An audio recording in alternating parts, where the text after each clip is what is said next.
ஆனால் நான் கிட்டத்தட்ட 15 ஆண்டுகளுக்கு முதுகுறை கலாசிலாக கள்ளக்குறிச்சி மகளிர் மேல்நிலை பள்ளியில படிக்கிறது. அப்ப பாத்தீங்கன்னா பெண் பிள்ளைகள் பேர்லாம் தூய தமிழே இருந்தது. ரொம்ப அர்த்தமா இருந்தது. கிட்டத்தட்ட 15 ஆண்டுகள் தாண்டிச்சு. அவர் சொன்ன மாதிரி காலம் ஆயிக்கூடாது. தமிழ் மொழின்னு ஒரு பாப்பாண்ட பேரே பாருங்க, தமிழ் மொழி. அவ்வளவு ரொம்ப அற்புதமான வச்சாங்க. இந்த அருமையான மணிமேகலை, கண்ணகி, இது போன்ற பேருக்குலாம் இருந்தது.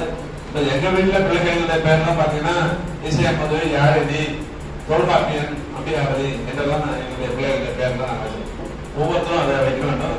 அருமையான கருத்தினை வலியுறுத்தி ஐயா அவர்களுக்கு நன்றி தெரிவித்துக் கொள்கிறோம். இப்பொழுது ஒரு எளிமையான தமிழ் வழி கல்வியினுடைய அவசியத்தை பற்றியும் தமிழ் மொழிக்கு இழுக்க நேராமல் நாம் பார்த்துக் கொள்ள வேண்டும் என்பதை பற்றியும் நம்முடைய விருதாவூர் திருவள்ளூர் தமிழ் சங்கத்தினுடைய தலைவர் நம்ம பிள்ளை அவர்கள் ஒரு பாடலை வழங்குமாறு அன்போடு